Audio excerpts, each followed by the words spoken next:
Morning students, last अपने जो topic discuss किया था वो था एटॉमिक रेडियस और आज अपने नेक्स्ट टॉपिक डिस्कस करेंगे वो है आयोनिक रेडियस। सेकंड टॉपिक था है आज अपना आयोनिक रेडियस।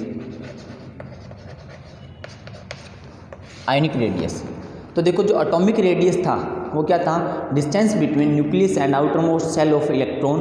और अगर अपने इसके डेफिनेशन की बात करते हैं तो ये भी है distance between nucleus and outer most shell of electron. तो देखो, अगर अपने बात करते हैं आयोनिक रेडियस की, तो सबसे पहले अपने को जो पता है होना चाहिए कि जो कोई भी एटम है वो आयनिक फॉर्म में कैसे कन्वर्ट होता है। तो जो आयंस होते हैं वो टू टाइप के होते हैं। आयंस टू टाइप के होते हैं। कौन से? एक तो होता है कैटाइन और एक होता है एनाइन। कैटाइन और एनाइन। तो देखो, कैटाइन और एनाइन कैसे बनते हैं अपनी बात करेंगे। कोई भी जो एलिमेंट है उसका जो एटम है या तो वो इलेक्ट्रॉन को लूज़ करे या इलेक्ट्रॉन को क्या करे, गेन करे। मतलब या तो इलेक्ट्रॉन को डोनेट कर दे या एक्सेप्ट कर ले। तो उसके बाद में जो एटम की कंडीशन होती है, जो न्यूट्रल एटम होता है, वो आयंस में कन्वर्ट हो जाता है। ठीक है, तो अपने बात करते हैं कैटाइन की। कैटाइन में क्या होता है कि कोई भी जो इलेक्ट्रॉन है, जो एलिमेंट है, वो इलेक्ट्रॉन को क्या कर देता है? डोनेट। क्या कर देता है? डोनेट। और अगर अपने एनाइन की बात करते हैं तो कोई जो एटम है वो इलेक्ट्रॉन का क्या कर लेता है? एक्सेप्ट कर लेता है। या ये क्या कर लेता है? इलेक्ट्रॉन को गेन और ये इलेक्ट्रॉन को लूज कर लेता है। ओके, जैसे अपने एग्जाम्पल की बात करते हैं। सपोज दैट अपने पास सोडियम का एक एटम है। अब आपको ये पता होना चाहिए कि सबसे फर्स्ट जो कंडीशन है वो ये है कि आपको इसका इलेक्ट्रॉनिक कॉन्फ़िगरेशन पता होना चाहिए। 1s2 2s2 2p6 3s1। ठीक है, तो ये जो सोडियम है इसको क्या है कि इसका ऑक्टेट कंप्लीट करना है। इसने खुद ने क्या करना है? अपना ऑक्टेट कंप्लीट करना है। तो देखो, ये फर्स्ट शेल है, ये सेकंड शेल है। फर्स्ट शेल में 2 इलेक्ट्रॉन प्रेजेंट हैं, सेकंड शेल में 6 + 2 कितने हो गए? 8। यहाँ पर 8 इलेक्ट्रॉन प्रेजेंट हैं। ओके, और जो थर्ड शेल है उसमें सिर्फ इलेक्ट्रॉन है 1। तो अब इसके पास दो टाइप की कंडीशन है। क्या करे? या तो ये 7 इलेक्ट्रॉन को एक्सेप्ट करे। कितने? 7 इलेक्ट्रॉन को एक्सेप्ट करे। 1 इलेक्ट्रॉन इसके पास है और 7 इलेक्ट्रॉन और मिल जाएं इसको कहीं से, तो इसके पास टोटल इलेक्ट्रॉन कितने हो जाएंगे?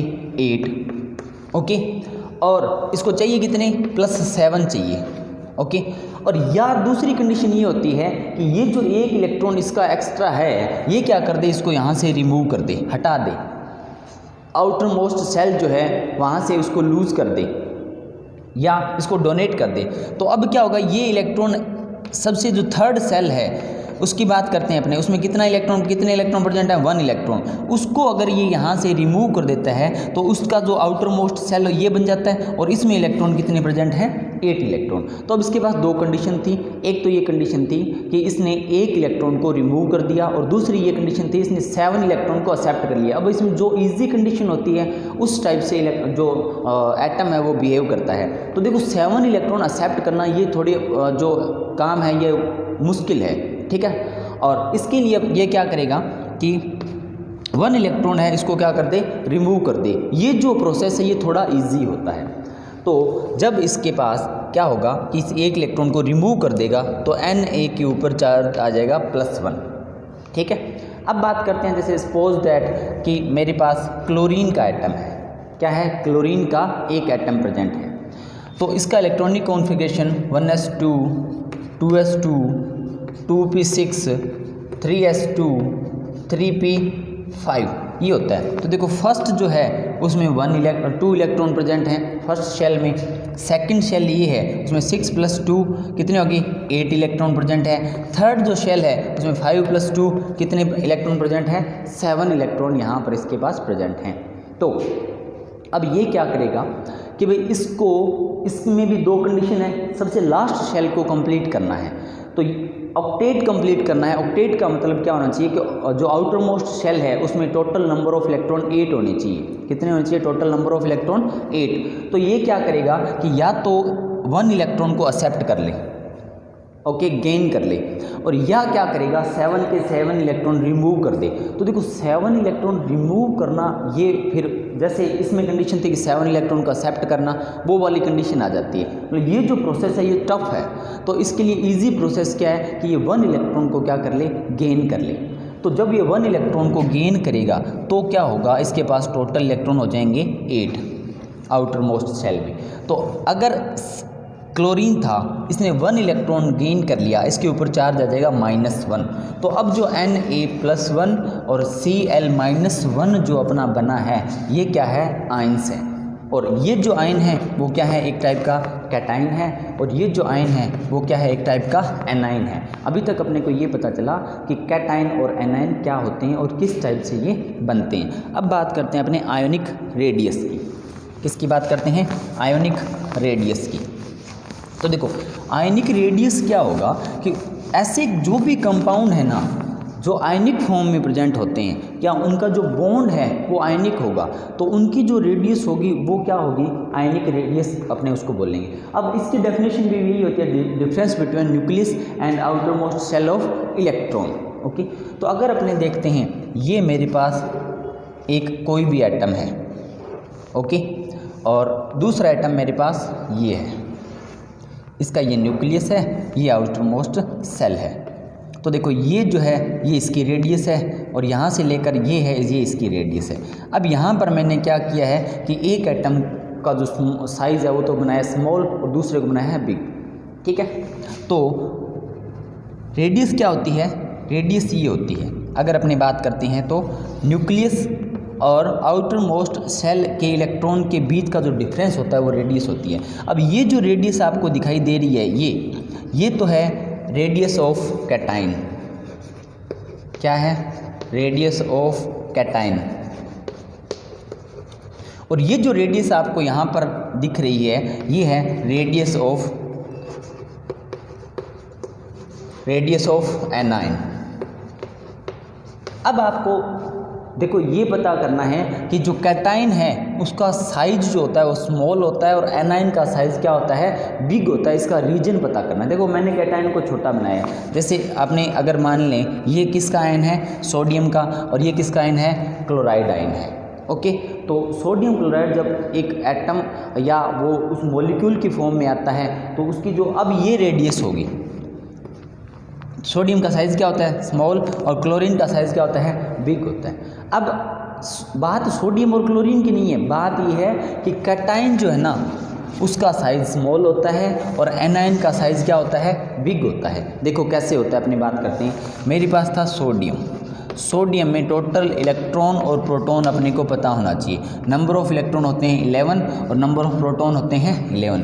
जब मैंने सोडियम +1 बनाया तो मैंने क्या किया था? एक इलेक्ट्रॉन को रिमूव कर दिया।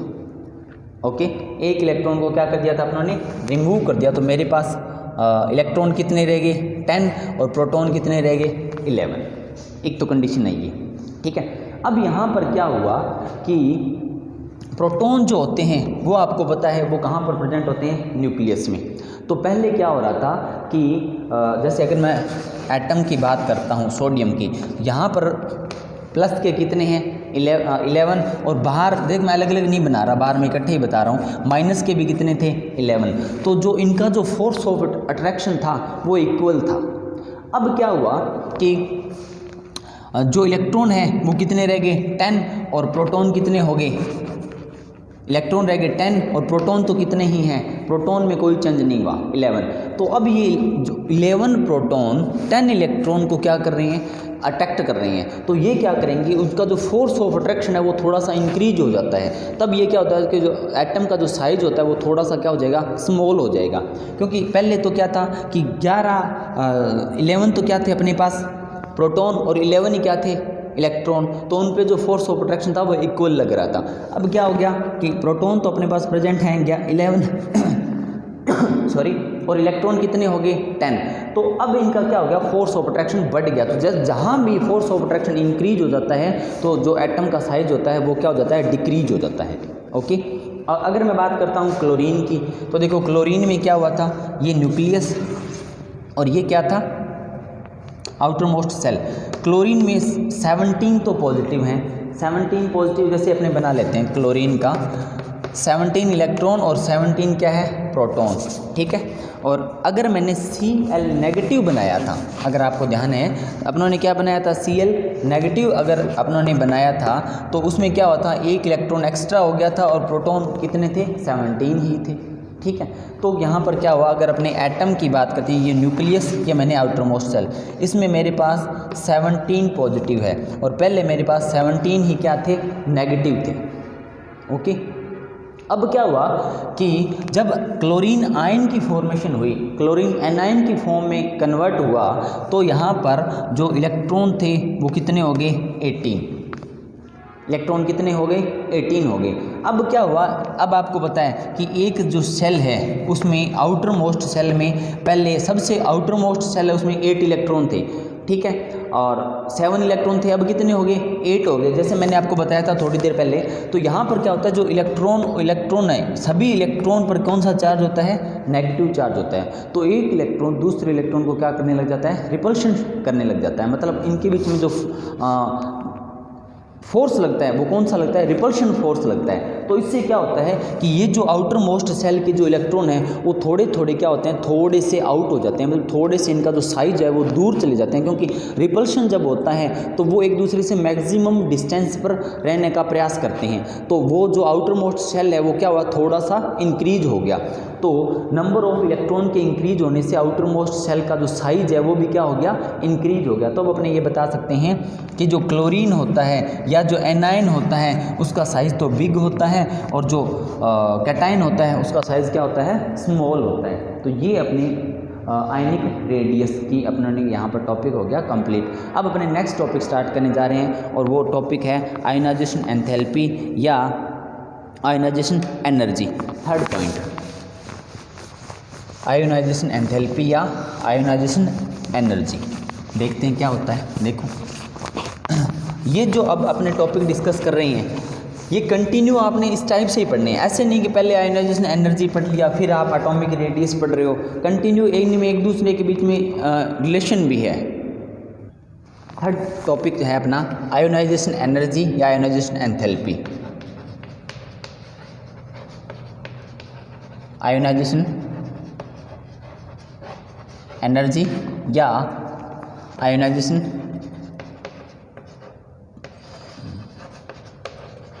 Enthalpy. Ionisation energy, ionisation enthalpy, ठीक है। अब अपने सबसे फर्स्ट में स्टार्टिंग में इसकी डेफिनेशन लिखते हैं, फिर अपने देखते हैं कि आयोनाइजेशन एनर्जी जो होती है वो क्या होती है। देखो, the energy required to remove the electron to remove the electron of outermost cell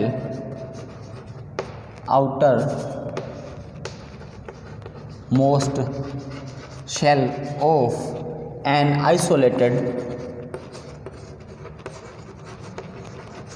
gaseous atom. ये इसकी डेफिनेशन है। क्या है कि आयोनाइजेशन एनर्जी, देखो, the energy required to remove the electron of outer most shell of electron and isolated gases atom, कि कोई भी एक एटम है उसके सबसे आउटर मोस्ट सेल में जो इलेक्ट्रॉन है उसको रिमूव करने के लिए अपने को जो एनर्जी रिक्वायर्ड होती है वो उसे अपने क्या बोलते हैं, आयोनाइजेशन एनर्जी या आयोनाइजेशन एंथैल्पी। अब यहाँ पे एक वर्ड है आइसोलेटेड गैसेस एटम, इसका अपने को मीन पता होना चाहिए। तो आइसोलेटेड गैसेस एटम क्या होता है, अपनी बात करें तो the atom does not form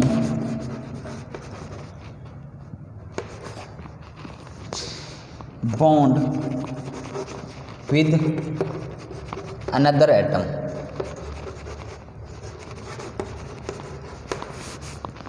isolated gases atom क्या होता है? The atom does not form bond with another atom, मतलब जो भी एक एटम है वो किसी दूसरे एटम के साथ उसका कोई भी बॉन्ड फॉर्मेशन नहीं होना चाहिए, वो अकेला होना चाहिए। जैसे अगर अपने बात करते हैं कि ये अपने पास कोई एक एटम है, ओके, अब अगर ये किसी दूसरे एटम के साथ बॉन्ड फॉर्मेशन कर लेगा तब इलेक्ट्रॉन को रिमूव करेंगे, तो वो जो इलेक्ट्रॉन रिमूव के लिए अपने को एनर्जी रिक्वायर्ड होती है वो उसे हम आयोनाइजेशन एनर्जी नहीं कहते, ठीक है। तो ओनली अकेला सिंपल एटम होना चाहिए, और अगर यहाँ पर इलेक्ट्रॉन है, ठीक है, तो ये इलेक्ट्रॉन की क्या खास बात होती है, जैसे मैं बताता हूँ आपको। ये कई सारे सेल अपनों ने बना लिए, यहाँ पर सभी में इलेक्ट्रॉन्स अपनों ने बना लिए। तो देखो इसमें क्या होगा कि अगर मैं इस इलेक्ट्रॉन को एनर्जी देता हूँ, इस इलेक्ट्रॉन को एनर्जी देता हूँ, तो ये क्या इलेक्ट्रॉन क्या करेगा, एनर्जी लेकर कहाँ चला जाएगा, आउटर मोस्ट शेल में चला जाएगा। अगर और इंटीरियर वाले जो इलेक्ट्रॉन है इसको एनर्जी अगर अपने देते हैं तो ये क्या करेगा, आउटर मोस्ट शेल में चला जाएगा।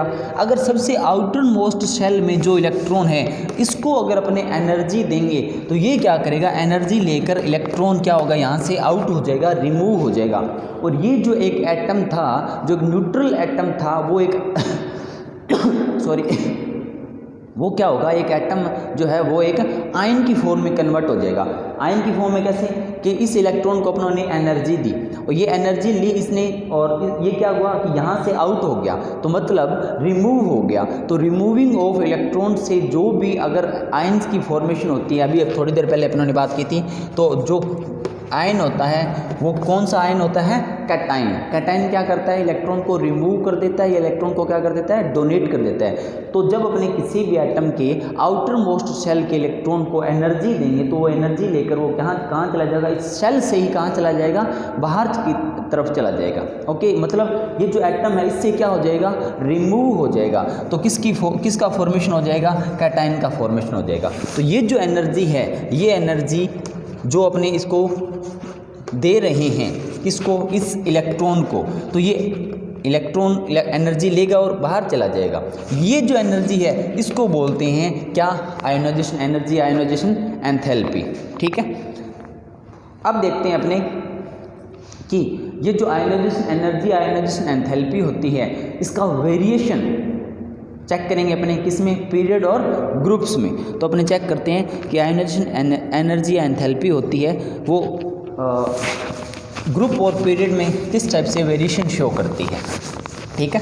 देखते हैं, कल अपनों ने जैसे लास्ट लेक्चर में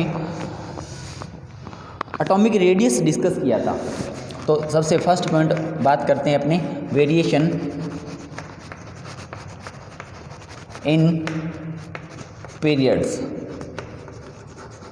तो देखो वेरिएशन इन पीरियड्स, अब क्या है कि आपको ये ध्यान रखना है कि आयोनाइजेशन एनर्जी है, इसका एक छोटा सा सिंपल सा फॉर्मूला बनाते हैं अपने, और उसको अपने अटैच करते हैं कि ये मैं लेफ़्ट टू राइट मूव कर रहा हूँ और ये मैं अप टू डाउन मूव कर रहा हूँ। एक पीरियोडिक टेबल है, लेफ़्ट टू राइट मूव कर रहे हैं मतलब अपने किसकी बात कर रहे हैं, पीरियड्स की। अप टू डाउन मूव कर रहे हैं मतलब अपने किसकी बात कर रहे हैं, ग्रुप्स की। तो देखो अब आपको ये पता होना चाहिए सबसे, अगर इसका वेरिएशन अपने चेक करेंगे तो इसका वेरिएशन भी चेक करने के लिए अपने को एटॉमिक रेडियस का कंसेप्ट पता होना चाहिए। तो लास्ट लेक्चर में उन्होंने पढ़ा था कि जब मैं लेफ़्ट टू राइट मूव करता हूँ तो एटॉमिक रेडियस है वो डिक्रीज हो जाता है। एटॉमिक रेडियस क्या हो जाता है, डिक्रीज, ओके, या एटॉमिक साइज क्या हो जाता है, डिक्रीज हो जाता है। और मैं अप टू डाउन मूव करता हूँ तो जो रेडियस है ये डिक्रीज अपनों ने लिखा है रेडियस, ठीक है। ये क्या हो जाता है, इंक्रीज हो जाता है। अब इसका रीजन अपनों ने लास्ट लेक्चर में डिस्कस कर लिया। तो आपको ये रिलेशन पता होना चाहिए कि आयोनाइजेशन एनर्जी जो होती है ना वो इन्वर्सली प्रोपोर्शनल होती है किसके, एटॉमिक रेडियस की। इन्वर्सली प्रोपोर्शनल होगी किसके, एटॉमिक 1/, एटॉमिक रेडियस या रेडियस की, ठीक है। तो ये क्यों होता है, इसका रीजन भी मैं आपको बता देता हूँ। अब आपको अपने वापस चलते हैं लास्ट टॉपिक में, अपने बात करते हैं एटॉमिक रेडियस की। लेफ़्ट टू राइट मूव करते हैं तो रेडियस डिक्रीज हो जाती है। ये बात आपको पता है और इसका रीजन भी आप लोगों ने पढ़ लिया। तो देखो यहाँ पर जो कोई भी एक क्या है एलिमेंट, उसका एटम है, और इधर भी कोई एक एलिमेंट है, उसका एटम है। कल अपनों ने बात की थी लिथियम की, और सबसे लास्ट में बात की थी नियोन की। इनका एग्जाम्पल चेक किया था। अगर अपन इनका साइज देखते हैं, क्या साइज, तो लिथियम बिग होता है इसका साइज कंपैरिजन देन क्या किसके, नियोन के। तो देखो अगर साइज बड़ा है तो साइज बड़ा है तो आयोनाइजेशन एनर्जी क्या होगी, लेस होगी, कम होगी। क्यों होगी, देख लो। यहाँ मेरे पास दो एटम हैं, सपोज करो, सपोज करते हैं अपने, एक तो ये एटम है, तो ये न्यूक्लियस और ये इलेक्ट्रॉन। इस इलेक्ट्रॉन को मैंने क्या एनर्जी देनी है, अपने बात करते हैं आयोनाइजेशन एनर्जी की। जब हम एनर्जी देंगे तो ये क्या हो जाएगा, रिमूव हो जाएगा। और एक इलेक्ट्रॉन ये है और ये पॉजिटिव है, एक फोर्स ऑफ अट्रैक्शन लग रहा है इनके बीच में। अब मैं इसको भी क्या करता हूँ कि एनर्जी देता हूँ। साइज़ की बात है, इसका साइज़ बिग है, ये क्या है, स्मॉल साइज़ का एटम है। तो देखो अपने एटॉमिक रेडियस से ही एक्सप्लेन करेंगे इसको, आयोनाइजेशन एनर्जी का जो वेरिएशन है in period and in groups में। तो जब साइज क्या होता है, स्मॉल होता है, तो प्लस कौन सा, न्यूक्लियस का जो पॉजिटिव चार्ज है और जो आउटर मोस्ट शेल का जो इलेक्ट्रॉन है, उनके बीच में फोर्स ऑफ अट्रैक्शन क्या है, मैक्सिमम है। तो अब क्या होगा कि यहाँ से मतलब इसका फोर्स अपने कम करने के लिए क्या कर सकते हैं कि इसको एनर्जी देंगे, तो वो जो एनर्जी है वो उसकी रिक्वायरमेंट अपने को ज़्यादा होगी कंपैरिजन देन इसके। ये जो पॉजिटिव और नेगेटिव के बीच में जो डिस्टेंस है ये ज़्यादा है। तो ये क्या है, ये पॉजिटिव और ये इलेक्ट्रॉन, इनके बीच में जो फोर्स ऑफ अट्रैक्शन है वो वीक है, और यहाँ पर फोर्स ऑफ अट्रैक्शन क्या है, स्ट्रॉन्ग है। तो इस इलेक्ट्रॉन को यहाँ से हटाने के लिए ये इससे जुड़ा हुआ है, ओके। और तब अपने को क्या करनी पड़ेगी, जो एनर्जी है उसकी जो क्वांटिटी है वो ज़्यादा देनी पड़ेगी कंपैरिजन देन इसके, क्योंकि ये इलेक्ट्रॉन है वो इस पॉजिटिव से लूजली बॉन्डेड है, ऐसे मान सकते हो आप। या इनका जो फोर्स ऑफ अट्रैक्शन है वो क्या है, वीक है। तो अपन इसको थोड़ी सी हल्की सी एनर्जी देंगे, एनर्जी देते ही एक यहाँ से क्या हो जाएगा, रिमूव हो जाएगा। तब आपको ये पता चल गया होगा कि जो वेरिएशन इन पीरियड्स की अगर अपने बात करते हैं कि पीरियड में लेफ्ट टू राइट मूव करते हैं तो रेडियस क्या हो जाती है, डिक्रीज। तो साइज डिक्रीज हो गया, रेडियस डिक्रीज होगी, तो जो एनर्जी होगी वो क्या होगी, मैक्सिमम होगी। ठीक है, तो ये तो बात अभी अपनों के आपको जो बोर्ड पे दिखाई दे रहा है वो तो थी रेडियस की बात। और अगर मैं बात करता हूँ आयोनाइजेशन एनर्जी की, फिर ये रिवर्स हो जाएगा। क्या हो जाएगा, रिवर्स। क्या कि जैसे जैसे मैं लेफ़्ट टू राइट मूव करता हूँ तो जो आयोनाइजेशन एनर्जी है ना वो क्या हो जाएगी, इंक्रीज हो जाएगी। क्यों, क्योंकि जैसे जैसे लेफ़्ट टू राइट मूव करते हैं साइज डिक्रीज होता है। अगर साइज डिक्रीज होता है तो एनर्जी क्या हो जाएगी, इंक्रीज हो जाएगी। ये एक दूसरे के इन्वर्सली प्रोपोर्शनल होते हैं। और अगर अपने बात करते हैं ग्रुप्स की, तो ग्रुप्स की अगर बात करें तो ग्रुप्स में अप टू डाउन मूव करते हैं तो रेडियस होता है वो क्या होता है, इंक्रीज हो जाता है। और अगर रेडियस इंक्रीज हो गया तो जो आयोनाइजेशन एनर्जी है वो क्या हो जाएगी, डिक्रीज हो जाती है। ये कंसेप्ट है, ठीक है। और इसका रिलेशन किसके साथ है, एटॉमिक रेडियस के साथ। तो अगर आपको एटॉमिक रेडियस का पता है तो सिर्फ आपको आयोनाइजेशन एनर्जी क्या होती है वो बात पता होनी चाहिए। फिर जो वेरिएशन इन पीरियड्स और वेरिएशन इन ग्रुप्स है उसको अपने किस हिसाब से बता सकते हैं, अकॉर्डिंग टू एटॉमिक रेडियस या अकॉर्डिंग टू एटॉमिक साइज़ के अकॉर्डिंग अपने इनका वेरिएशन बता सकते हैं। आज के लिए बस इतना ही, थैंक यू।